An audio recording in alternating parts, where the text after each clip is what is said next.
Sit back, relax, and welcome to Reading Hours.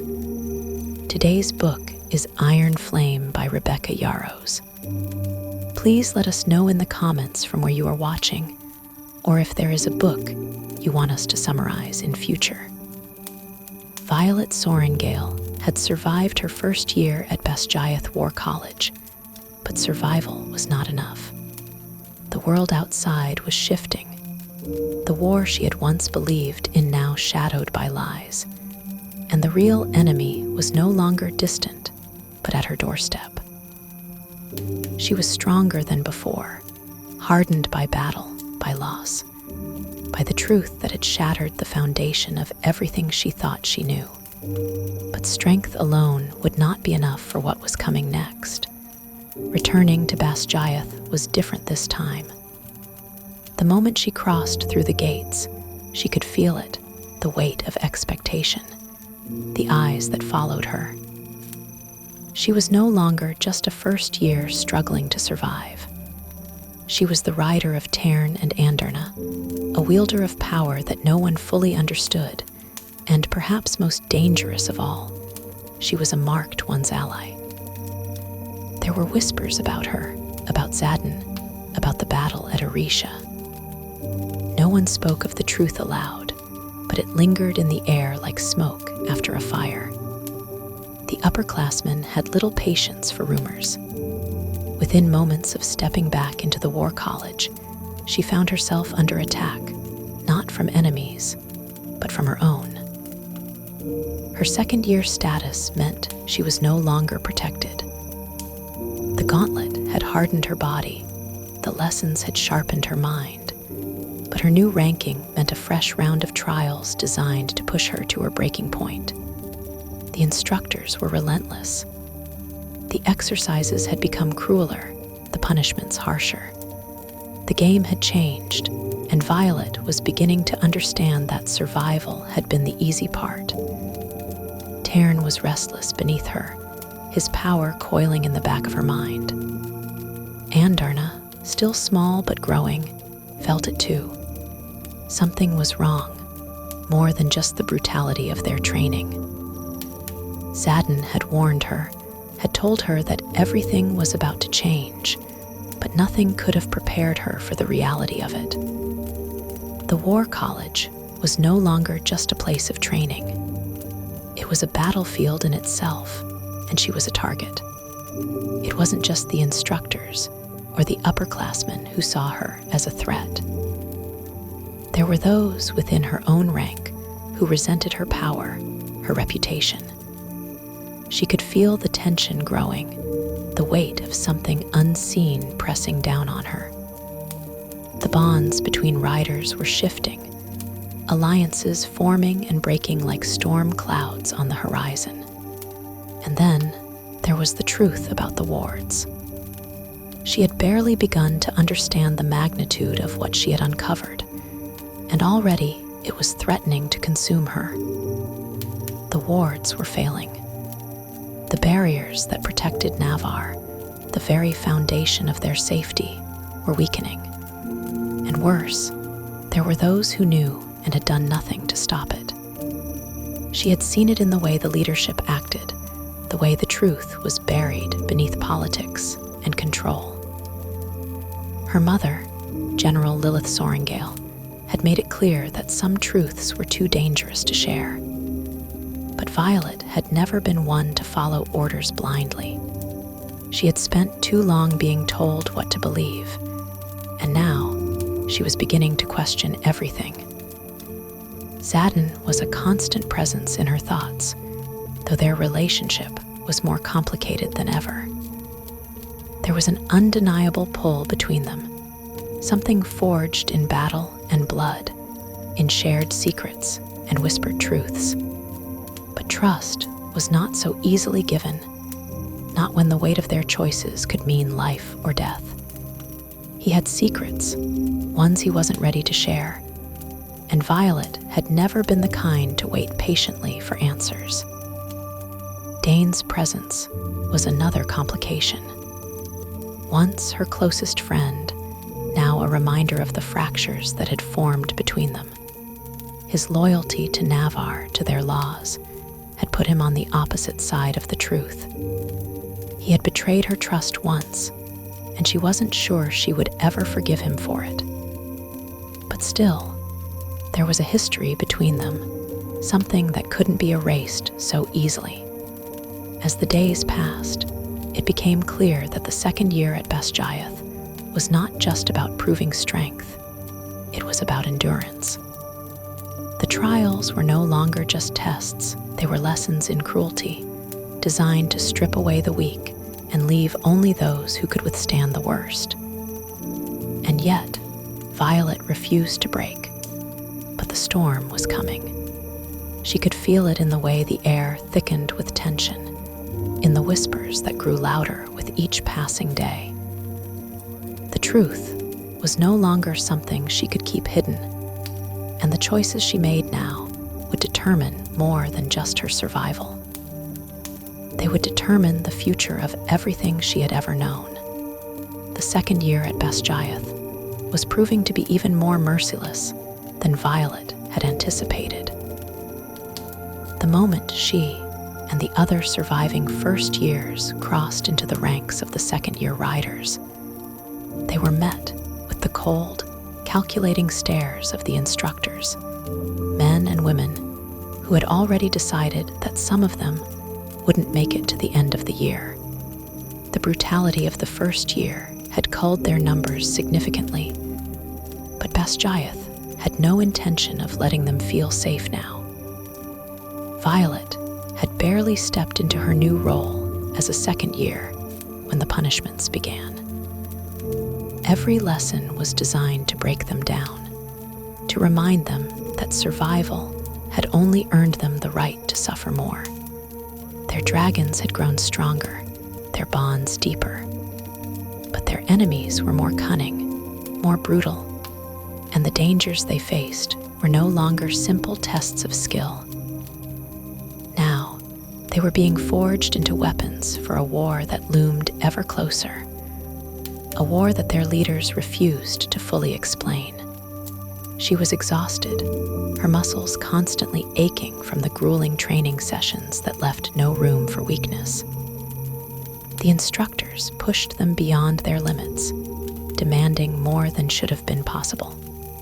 And for Violet, it was an entirely new battlefield. She was no longer the fragile girl who had defied the odds in her first year, but the expectations placed on her were suffocating. Everyone was watching her, some hoping she would succeed, others waiting for her to fail. And then there was Zadin. Their relationship, if it could even be called that, had only grown more complicated. The connection between them was undeniable, but there were still too many secrets, too many unspoken truths that stood between them. Violet knew Zadin was hiding something bigger than either of them. He carried himself with the same confident arrogance as always, but there was a weight behind his eyes, a darkness that hadn't been there before. He had spent the last year protecting her, pushing her, but now, it felt like he was pulling away. Their stolen moments had become fewer, their conversations edged with tension.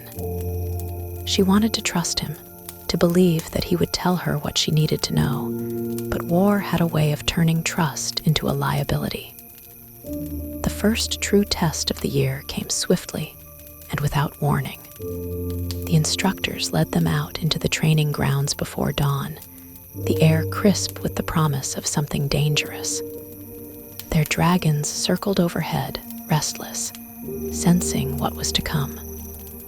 General Melgren stood at the front, his presence commanding. The moment he spoke, the temperature seemed to drop. This year, we separate the weak from the strong. His voice carried easily over the gathered riders. Last year, you survived because you had no choice. This year, you will prove that survival was not a mistake. With a single gesture, the test began. The ground shook beneath them as dozens of dummies, each enchanted with unpredictable movement, surged forward. This was no simple combat test. These dummies were infused with magic, designed to mimic the erratic, deadly strikes of venom. Their bodies shifted unpredictably, moving faster than any human could react to, their limbs twisting in ways that defied logic. Violet barely had time to draw her weapon before the first one lunged. She ducked, rolling to the side, barely missing the strike. Her body screamed in protest. She had fought through worse, but that didn't make it easier. The others around her were already engaging, their dragons roaring overhead, watching, waiting. The test wasn't just about killing the dummies. It was about endurance, strategy. The longer they lasted, the harder the dummies became to fight. She saw Riorson moving effortlessly through the chaos, his strikes precise, calculated. He wasn't just fighting, he was analyzing. He always had a plan, always knew what was coming next. She envied that about him. Her own fight was more instinctual. She dodged another blow, spinning to deliver a quick slash to the dummy's neck. It staggered but didn't fall. Instead, it moved faster, as if learning from her attack. Violet cursed under her breath. She adjusted, shifting her weight, forcing herself to anticipate the next move. Her body was already burning with effort, but she pushed forward. She had no choice. The battle raged on, the dummies becoming more relentless with each passing minute. One by one, riders began to falter, collapsing to the ground, unable to continue. But Violet refused to be one of them. And then, just as suddenly as it had begun, the test ended. The dummies froze in place before disintegrating into nothingness. General Melgren stepped forward, his gaze sweeping over them. "Pathetic," he muttered. "Half of you would be dead in a real battle. The rest of you barely qualify as warriors." His eyes landed on Violet, and she felt the weight of his scrutiny. "You," he said, his voice sharp. "You fight like you have something to prove, but what happens when proving yourself isn't enough?" She clenched her fists, refusing to rise to the bait. Melgren turned away. "You all need to be better, and I will make sure you learn what that means." The riders were dismissed, but the tension lingered. No one spoke as they left the training grounds, but the message was clear: this year would be different. This year, there was no room for mistakes. Later that night, as Violet sat in the darkened barracks, her body aching, she felt Tarn's presence in the back of her mind, steady, unwavering. "You are stronger than you realize." She let out a slow breath. Maybe, but strength wasn't always enough. And as the shadows of war crept closer, she wasn't sure if any of them would be ready. The morning after their brutal endurance test, Violet woke to the deep ache of overworked muscles. Every fiber of her body protested as she swung her legs over the edge of the bed. The second-year trials had only just begun, and already they were pushing her past the limits of exhaustion. But there was no room for complaints at Basgiath. The instructors didn't care if she could barely move. They expected her to fight, to adapt, to survive. The barracks were already stirring as she pulled on her uniform, adjusting the tight leather straps around her wrists. The murmurs of other cadets filled the space, some groaning from yesterday's beating, others whispering about what would come next. She caught Liam's tired but determined gaze from across the room, and he gave her a knowing nod. They were all in the same position, all barely holding on. Before breakfast, a summons arrived, orders scrawled in precise script, demanding her presence in one of the higher-level training halls. She frowned as she read it. a flicker of unease twisting in her gut. The summons bore a stamp she hadn't seen before, one that signaled a lesson far different from the usual brutality of combat training. When she arrived at the designated hall, the room was nearly empty. Only a handful of second years stood waiting, their expressions a mix of apprehension and curiosity. Among them, of course, was Zadin. He leaned against the far wall, arms crossed, watching her with that unreadable expression he always wore. Even after everything, after all the moments between them, the trust and the tension, the unspoken promises and the deliberate distance, he still managed to infuriate her with how little he revealed. Their instructor arrived a few minutes later, an older rider with a sharp gaze and a voice like gravel scraping over stone. "You've been summoned because your dragons have marked you as different," he said without preamble. "Because you have abilities that others do not. And now, it's time to learn what that means." Violet tensed. Abilities. She had spent the last year coming to terms with the fact that she was different. Tairn and Anderna had bonded with her, giving her a power no one had expected, but she still didn't fully understand it. "Some of you have already discovered your gifts," the instructor continued, scanning the room. "Others have yet to unlock them. But make no mistake, power without control is a liability. And if you can't control your gifts, you will not leave this room alive." A chill settled over Violet's skin. Basgiath was not known for mercy. The training began immediately. For hours, they were pushed to their limits, forced to harness their abilities under extreme conditions. Some cadets struggled to summon their power, their frustration mounting as the instructor's scathing words cut through them. Others, like Zadin, wielded their gifts with practiced ease, his shadows moving like living things, wrapping around his form before disappearing again. Violet clenched her fists as she felt the pull of lightning within her.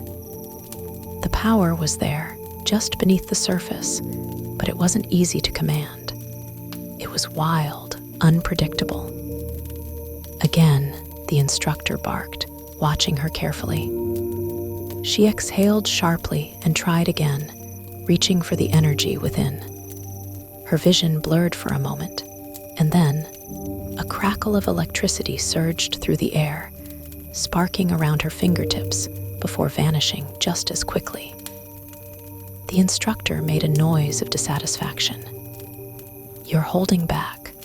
Violet met his gaze defiantly. "I'm trying not to burn the room down." That earned her a few chuckles from the others, but the instructor wasn't amused. Control isn't about suppressing power, it's about shaping it. If you can't do that, you are useless. The words stung, but she knew they weren't wrong. Hours passed, each exercise more grueling than the last. The strain of channeling her power left her drained, her muscles trembling from exertion. By the time the session ended, she was barely standing. As they were dismissed, Zadin fell into step beside her. "You're improving." She shot him a tired glare. "You mean I'm slightly less terrible than before?" The corner of his mouth twitched. "Something like that." They walked in silence for a moment, the weight of the day settling over them. She could feel the unspoken words hanging between them, the tension that had only grown in the past few weeks. Finally, she spoke. "There's something you're not telling me," Zadin sighed, running a hand through his dark hair. "There's always something I'm not telling you." "That's not an answer." He stopped walking, turning to face her fully. "Violet, there are things happening that you don't understand yet, things that will change everything. But until I know for sure," he hesitated, then shook his head. "Just trust me," she wanted to. But trust was dangerous at Basgiath, and she wasn't sure how much longer she could afford to wait for the truth. The halls of Basgiath were eerily quiet as Violet made her way toward the war strategy room. She could feel the exhaustion deep in her bones, a dull, aching reminder of how much she had pushed herself over the last few days. Between the brutal physical training, the near impossible academic workload, and now the pressure of controlling her lightning wielding, there was little room for anything else, least of all rest. She wasn't the only one feeling the strain. As she entered the large stone chamber, she spotted Rhiannon slumped over one of the long tables, her forehead resting on an open textbook. At another table, Sawyer rubbed his temples, looking like he was seconds from setting his own notes on fire out of frustration. Violet sat down across from them, placing her books on the table with a sigh.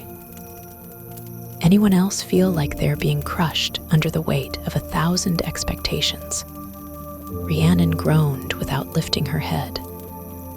I don't even have the energy to complain anymore. Sawyer let out a dry laugh. That's when you know things are bad. Violet smirked, but didn't argue. Things were bad. The second-year curriculum was relentless. Their instructors had no sympathy for weakness, and the looming threat of war only made the stakes higher. The upcoming strategy examinations weren't just about proving their intelligence. They were about survival. As they settled into their study session, a familiar presence entered the room. Xaden. Violet didn't need to look up to know he was there. His energy was unmistakable. But when she did glance up, she found his gaze already locked onto her, unreadable as always. He crossed the room and dropped into the seat beside her, his dark eyes scanning the materials spread across the table. What are we panicking over today? War strategy, Rhiannon mumbled, finally sitting up. And by panicking, I mean slowly dying inside.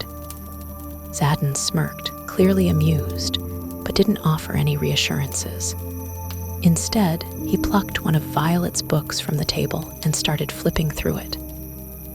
If you're struggling with this, you're already dead on the battlefield. Sawyer rolled his eyes. Thank you for that motivational speech. But Violet knew Xaden wasn't just being arrogant. War strategy wasn't something that could be memorized from a textbook. It was about instinct, about understanding the ever-changing dynamics of battle. And with war on the horizon, the lessons they were learning weren't hypothetical anymore. The room fell into a heavy silence as they worked, the weight of responsibility pressing down on them. But even as she tried to focus, Violet couldn't shake the tension coiling in her gut. She had felt it all day, that creeping sense of unease, like something was shifting just out of sight. And then, as if the universe had decided to confirm her fears, the warning bells rang. Sharp, piercing tones that sent a shockwave through the entire keep. Violet's blood turned to ice. That wasn't a drill. Chairs scraped against stone as every cadet in the room leapt to their feet, weapons already in hand. Outside, the halls erupted in chaos, riders and instructors shouting over the deafening alarm. Xaden's expression hardened as he turned to her. Stay close. She barely had time to nod before he was moving, leading their group through the halls with quick, purposeful strides. The cold night air hit her as they spilled into the courtyard, where the rest of the cadets were already assembling. Dragons shifted restlessly on the cliffs, their scales catching the moonlight, their eyes flashing with barely contained energy. What's happening? Rhiannon asked, her voice tight with anxiety. Violet's heart pounded as she scanned the sky, looking for any sign of an incoming attack. Then she saw it. A group of riders was approaching from the north, their dragons barely visible against the night sky. But as they drew closer, it became clear that something was wrong. These weren't just any riders, they were injured. One by one, they landed in the courtyard, their dragons letting out low, mournful rumbles. Their riders slid from their backs, some collapsing the moment their feet hit the ground. Their armor was scorched, their weapons slick with blood. Violet's stomach twisted as she recognized one of the riders, an older student from the previous graduating class. His face was pale, his breathing ragged as he staggered toward the gathered crowd. "They're coming," he gasped, barely able to stand. "We barely made it out alive." A ripple of fear went through the assembled cadets. The instructors moved quickly, ushering the wounded inside, issuing rapid-fire orders to the rest of them. But Violet could barely hear them over the sound of her own pulse pounding in her ears. This was it. The war wasn't just looming anymore, it was here. Zadin's hand closed around her wrist, grounding her. She turned to face him, finding his expression unreadable but his grip firm. "We need to be ready," he said quietly. Violet nodded. She didn't have a choice. None of them did. The aftermath of the riders' return was a blur of movement, voices raised in urgency, and the metallic scent of blood lingering in the cold night air. Violet stood among the gathered cadets, her breath coming in short, sharp bursts as she tried to process what she had just witnessed. These weren't just wounded soldiers returning from battle. These were some of the best riders Basgiath had trained, and they had barely made it back alive. Whispers ran through the crowd like wildfire, each rumor worse than the last. Some claimed the enemy had unleashed a new, more terrifying weapon. Others said that even bonded dragons had fallen. The truth was still unknown, but one thing was certain: the war was no longer at the edges of their world. It was here. Violet felt Zadin shift beside her, his posture rigid with tension. His eyes stayed locked on the injured riders as they were carried toward the infirmary, but his grip on the hilt of his sword tightened, a silent testament to the storm raging inside him. Dane appeared at her other side, his face pale in the moonlight. "We need answers." Zadin's gaze flicked to him, sharp and assessing. "And what exactly do you plan to do? Walk into the infirmary and demand the truth from dying soldiers?" Dane's jaw tightened. "We can't just stand here and do nothing." "We won't." Zadin's voice was low, edged with steel. He turned to Violet, his expression unreadable. "You're coming with me," she blinked. "Where?" "To get those answers." Violet hesitated for only a second before nodding. Whatever had happened out there, she needed to know. They all did. The three of them moved quickly through the halls, avoiding the main pathways where instructors were gathered.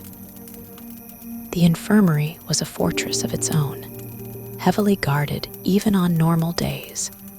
But with wounded riders coming in from a real battle, security had doubled. "Let me handle this," Zadin murmured as they approached the entrance.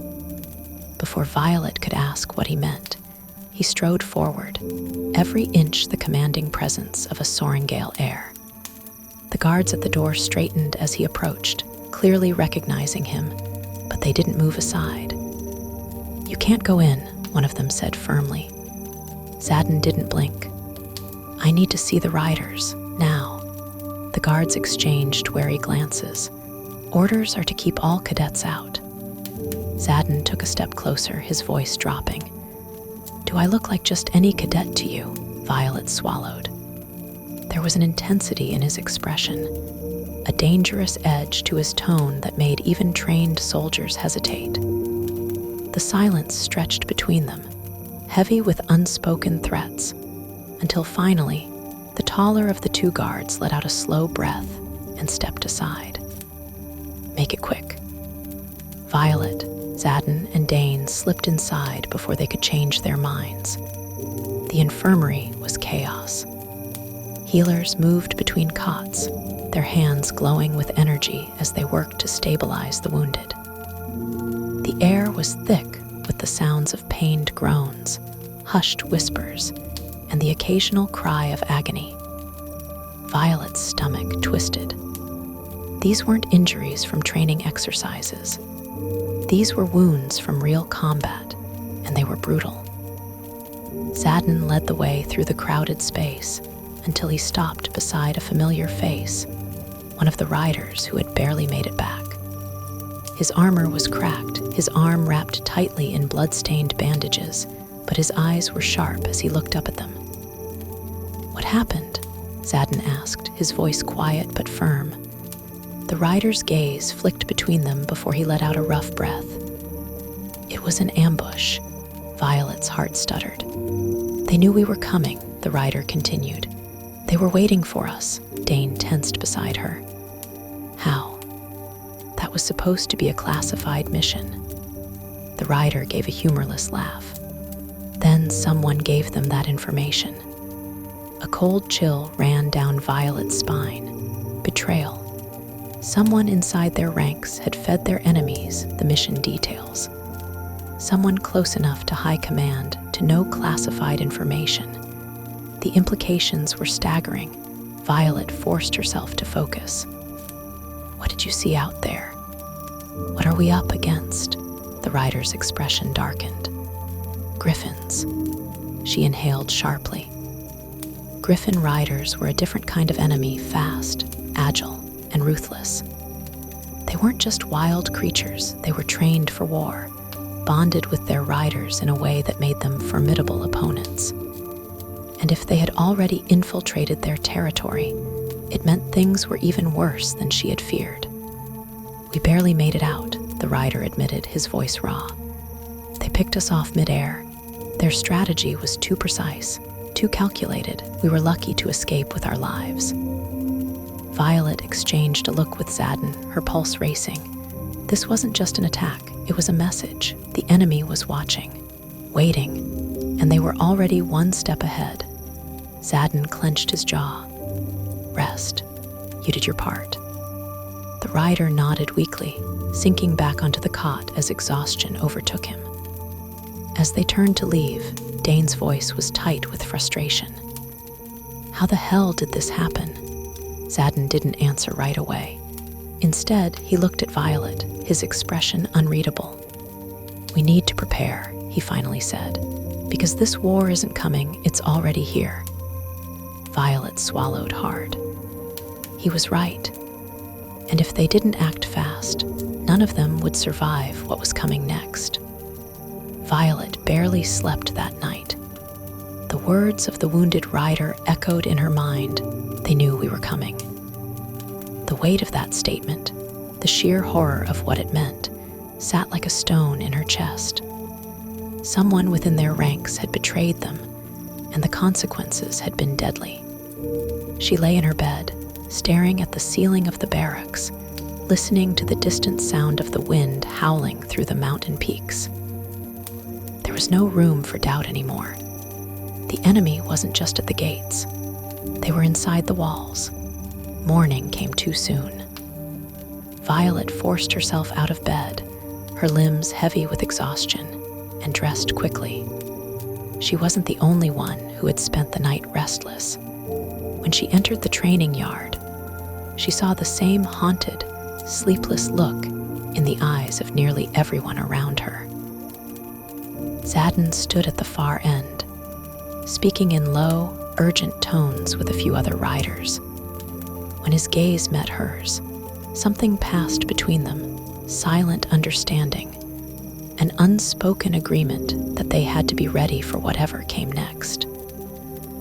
"Everyone, listen up," Instructor Carr called out, his voice cutting through the morning air. "We're changing tactics. Whatever you thought you knew about the enemy, forget it. From now on, you train for war. Real war." The tension in the yard thickened. The instructors weren't bothering with the usual lectures or warnings. Today, there were no second chances, no room for error. They would either learn to fight like soldiers, or they would die like cadets unprepared for battle. Violet tightened the strap of her armor. They divided into groups, sparring with more intensity than ever before. Every strike, every movement carried the weight of knowing that soon they would be fighting for their lives outside these walls. Violet paired with Riddoch first. He moved fast, his blade a blur as he struck toward her left side. She barely parried in time, her muscles straining with the force of the impact. "Damn, Sorrengail," Riddoch grunted as he stepped back. "You're getting faster." "Not fast enough," she panted, adjusting her grip. Again, the next strike came quicker. She dodged, countered, then forced him back on his heels. The fight lasted longer this time, both of them pushing themselves past exhaustion, past pain. Violet knew this wasn't just about getting stronger. It was about surviving. Hours passed, sweat soaked through her uniform, and every inch of her ached. But still, they trained. By the time training was over, her arms trembled with exertion. She wiped the sweat from her brow and turned to find Zadin watching her. "You're improving," he said, his tone unreadable. She rolled her eyes. "I almost got my ribs cracked 3 times. I wouldn't call that improving." One corner of his mouth lifted in something almost like a smile. Almost. That's the difference between surviving and dying. She swallowed hard. He was right. And they were running out of time to get better. Just as she was about to respond, someone called out from the entrance to the yard. "Instructors are calling an emergency briefing. All squad leaders report immediately." Zadin tensed. Violet felt the weight of his gaze before he turned and strode toward the main hall, leaving her standing there, her heart pounding. Something was happening.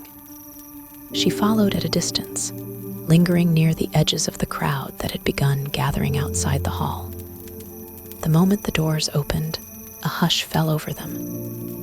Inside, General Melgren stood with a hard expression, his stance rigid as he surveyed the assembled riders. "We've received intelligence that the enemy is planning an offensive move." A murmur swept through the crowd. Melgren's gaze darkened. "They're coming here." Silence fell like a heavy weight. Violet's breath caught. Here, they were bringing the war to Basgiath. "This is no longer a matter of if," Melgren continued. "It's when. We don't know how soon, but we must be ready." Violet's fingers curled into fists. She turned to find Zadin, his expression unreadable, but there was fire in his eyes. They weren't just preparing for war anymore. War was coming for them. Violet's stomach twisted as she processed General Melgren's words. The war wasn't waiting for them to be ready. It was coming straight to Basgiath. For weeks, they had been training relentlessly, but now there was no time left. The reality of battle loomed over them like a storm, inevitable and merciless.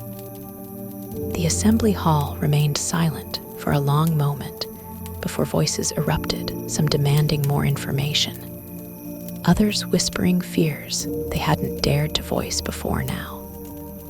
Even the most hardened riders looked unsettled.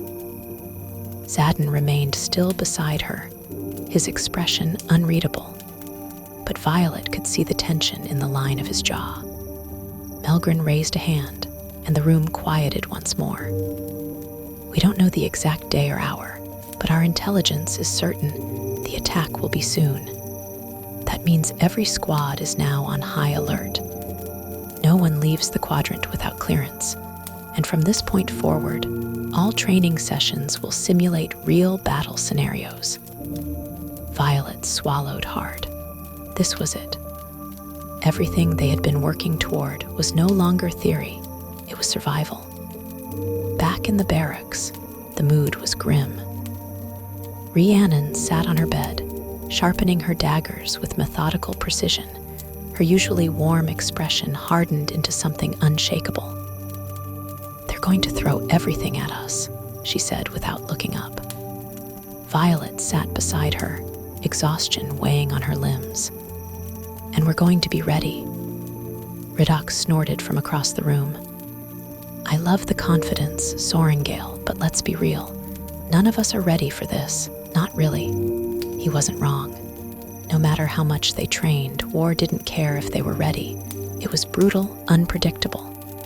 It took the unprepared and chewed them up first. "We don't have a choice," Violet said, "so we fight." The next morning, the sun rose over Basgiath, casting long shadows across the courtyard as riders gathered for another brutal day of training. But this time, it wasn't just drills.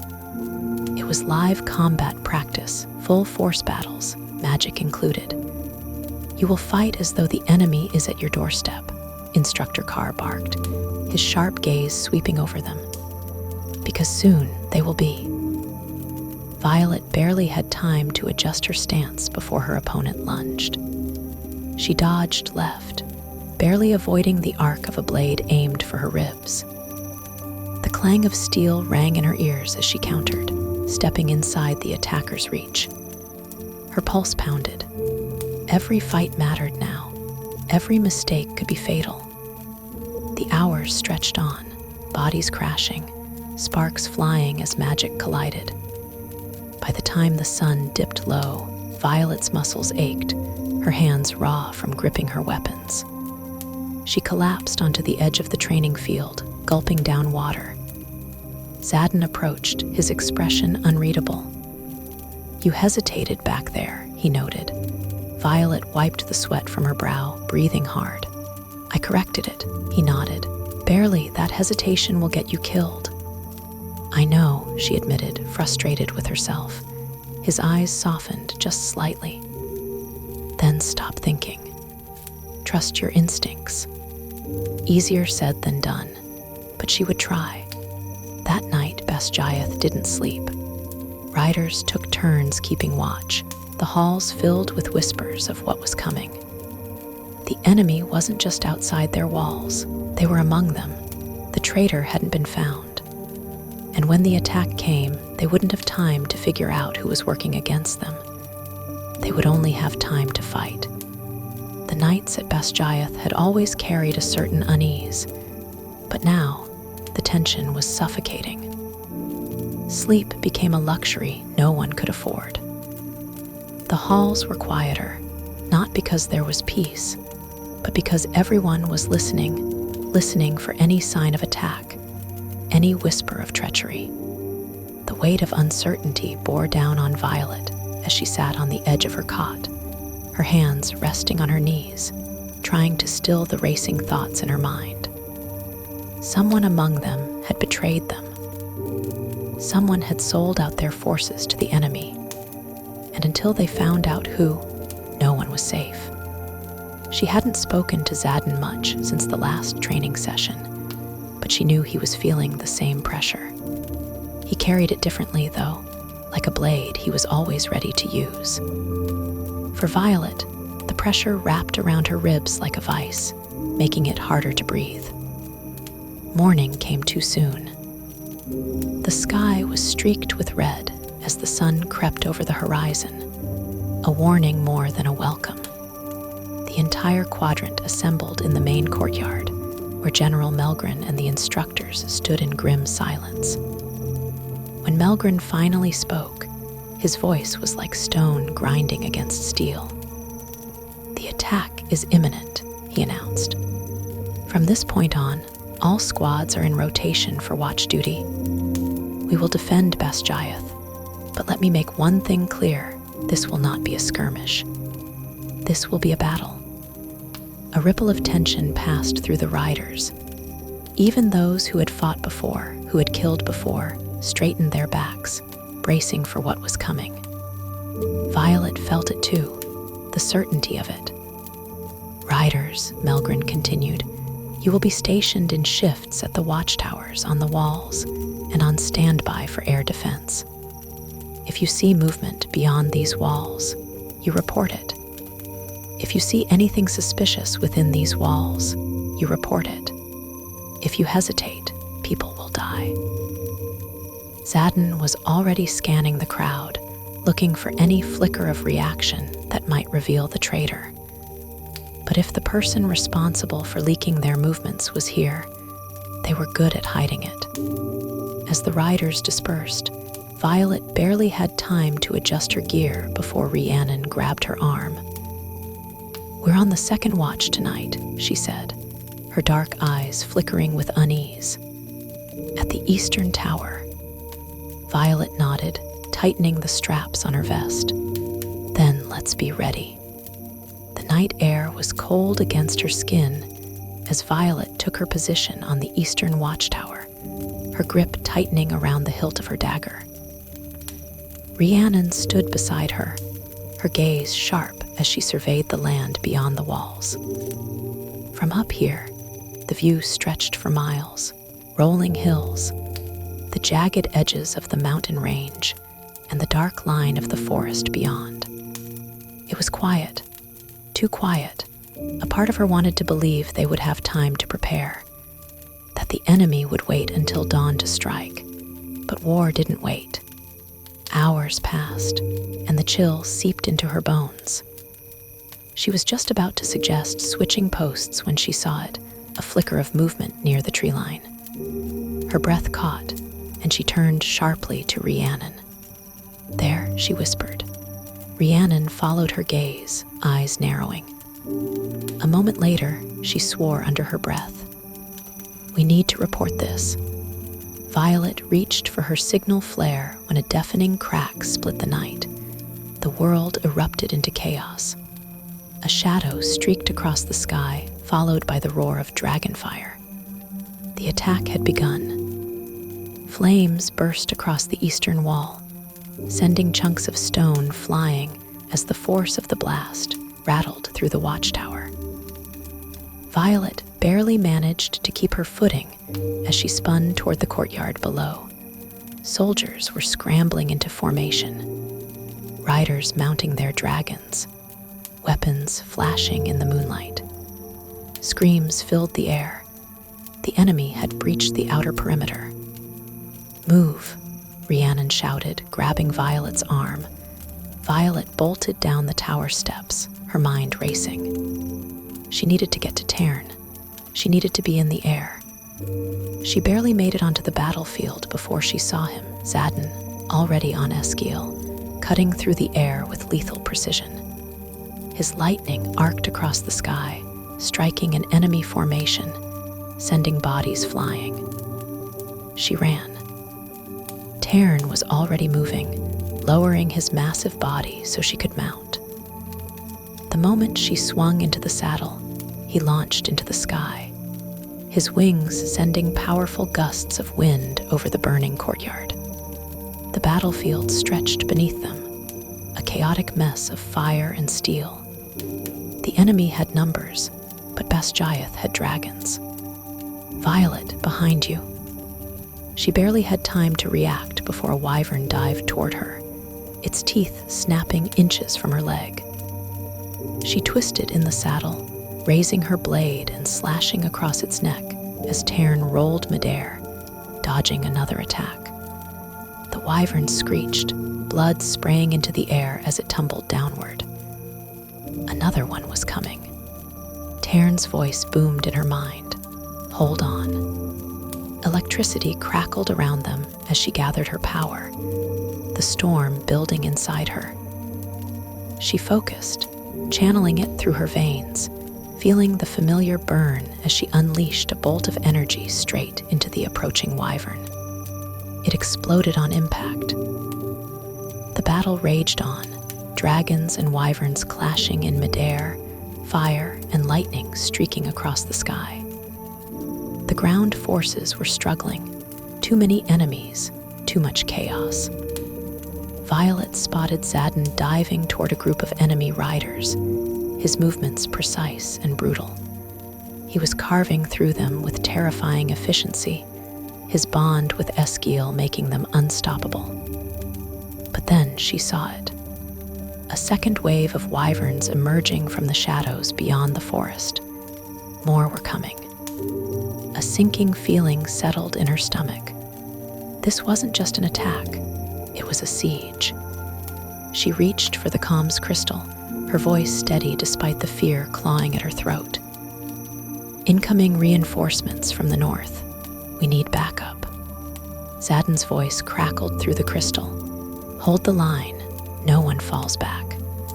She tightened her grip on the reins. They had no choice. They had to fight. The enemy was at their doorstep, and they weren't leaving without blood. The night was a storm of fire and steel, the sky torn apart by the roars of dragons and the screeches of wyverns. Violet barely had time to breathe between attacks, her muscles burning with exhaustion as she guided Tern through the chaos. The air smelled of scorched flesh and ozone, the sharp tang of blood thick on her tongue.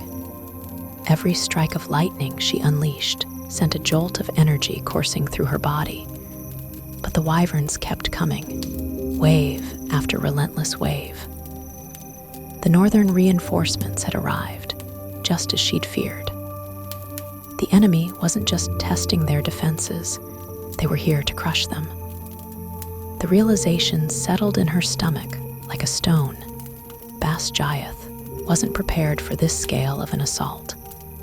The outer walls were barely holding, and the sky was a battlefield of its own.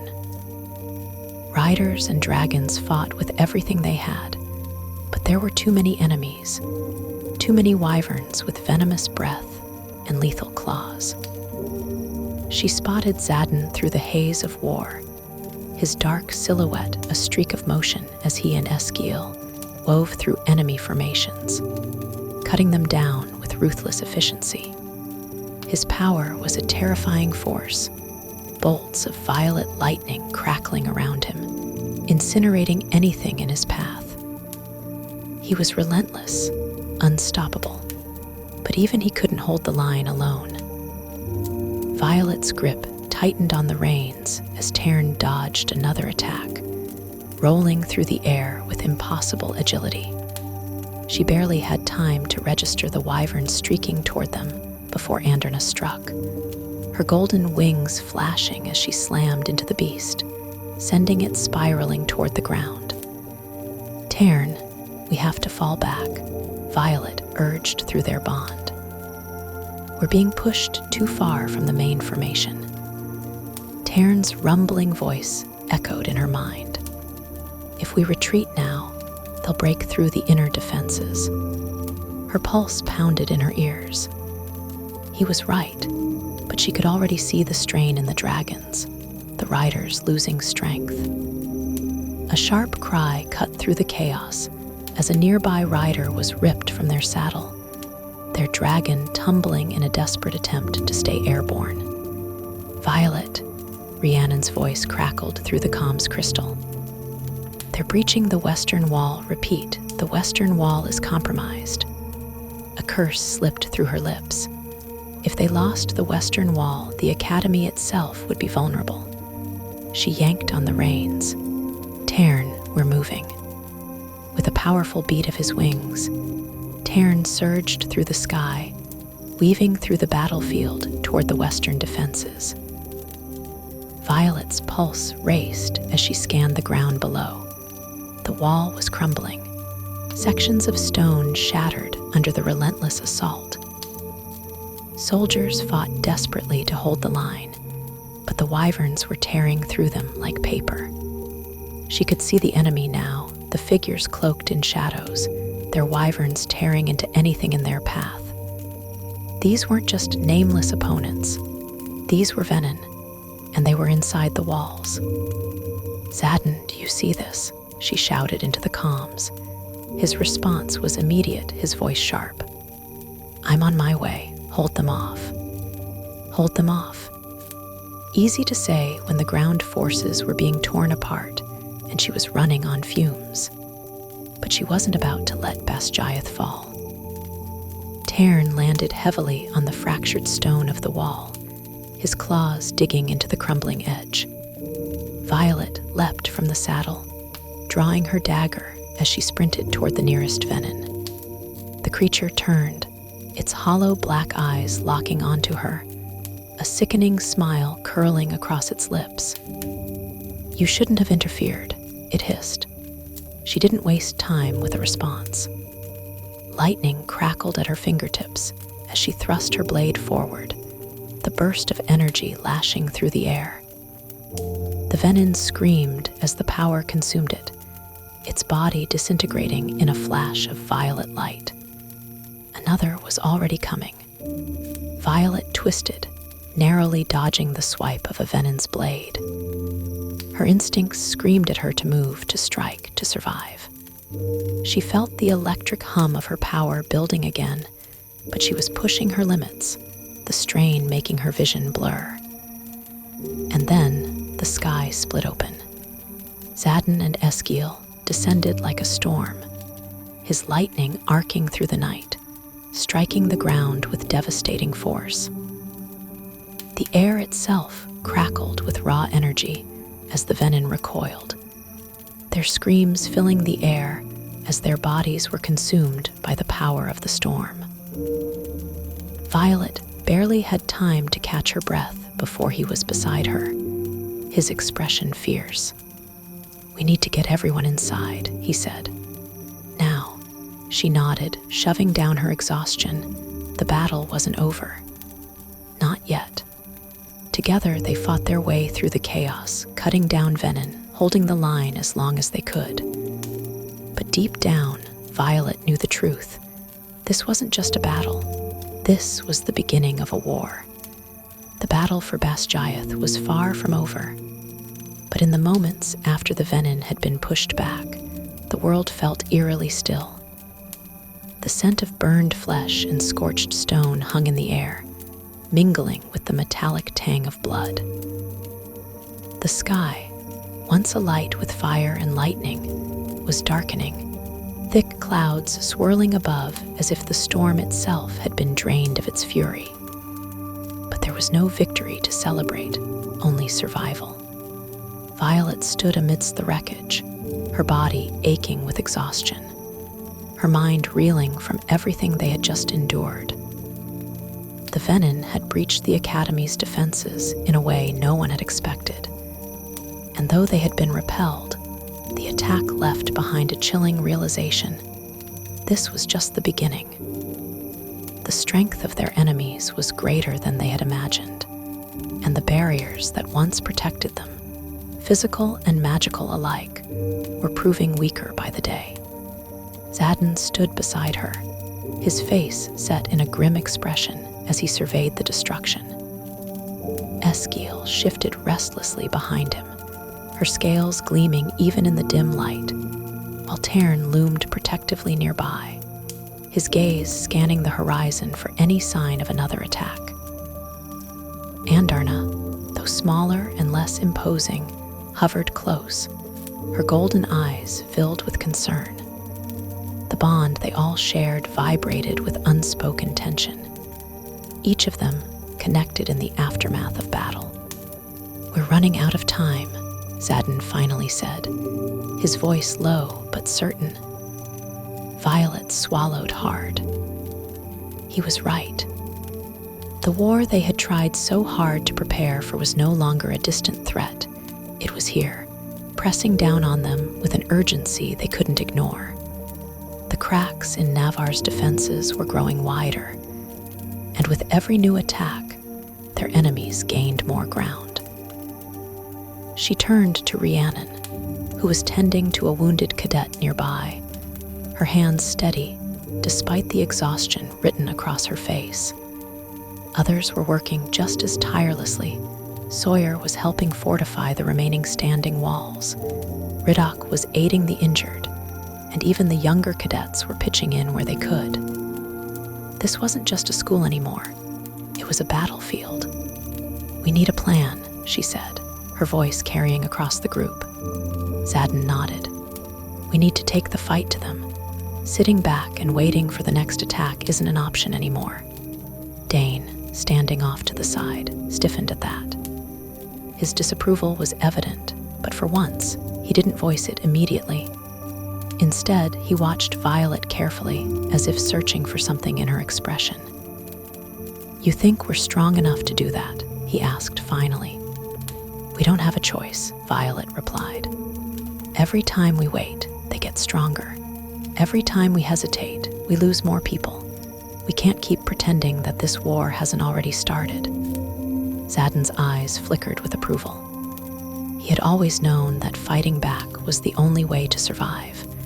But Violet could tell that hearing her say it, seeing her commit to it, meant something to him. The air between them grew heavier with the weight of everything they had yet to do. There was no easy path forward, no simple solution to what lay ahead. But as Violet looked around at her friends, at the people who had fought beside her, she knew one thing for certain. They weren't going to stand by and watch their world fall apart. In the days that followed, the academy was a place of both mourning and preparation. Those who had been lost were honored, their names spoken in quiet reverence as their absence was felt in every corner of Basgiath. But there was no time for grief to consume them completely.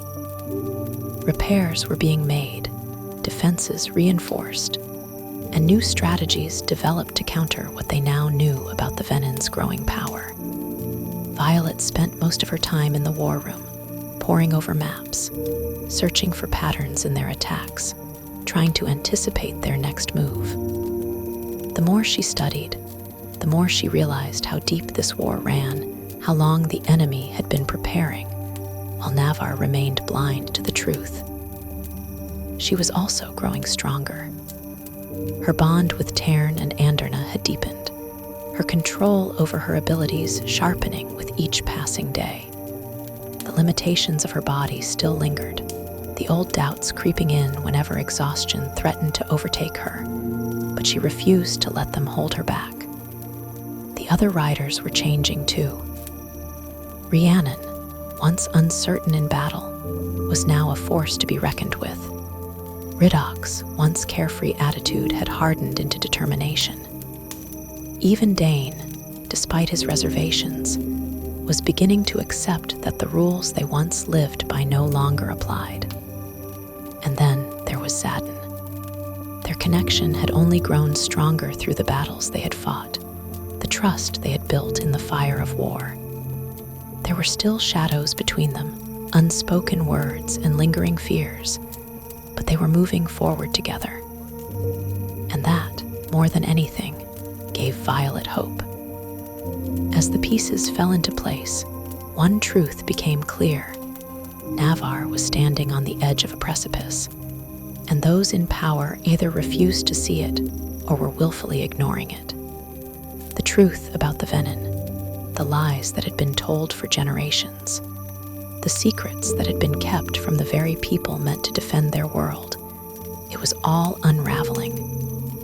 Violet knew they couldn't rely on the leadership of Navarre to save them. If they wanted to survive, they had to take matters into their own hands.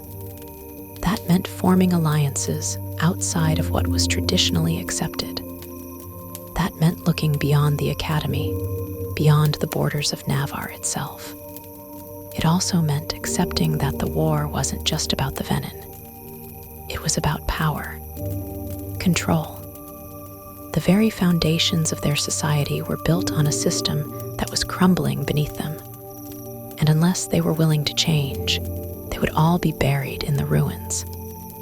As the book draws to a close, it leaves us with the weight of everything that has happened and the certainty that there is still so much more to come. Iron Flame isn't just about survival. It's about challenging the status quo, about questioning everything you've been taught and daring to forge your own path. For Violet, it's about stepping into her power, not just as a rider, but as a leader. She has spent so much of her life being underestimated, being told she wasn't strong enough. But strength isn't just about physical power. It's about resilience, intelligence, and the will to keep fighting even when the odds are stacked against you. For Xaden, it's about finding balance between duty and love, about learning to trust in something bigger than himself. He has always been a fighter, but now he's realizing that leadership comes with sacrifices he isn't sure he's ready to make. For Navarre, it's about reckoning with the truth, because lies can only hold up for so long before they collapse under their own weight. And for us as readers, Iron Flame is a reminder that battles aren't always won through brute force. Sometimes, the real war is fought with knowledge, with strategy, with the willingness to stand against the tide even when it feels impossible. The story doesn't end here. The war is far from over. But one thing is certain: Violet and her allies are no longer just fighting for their own survival. They're fighting for the future of their world. And the real battle is just beginning.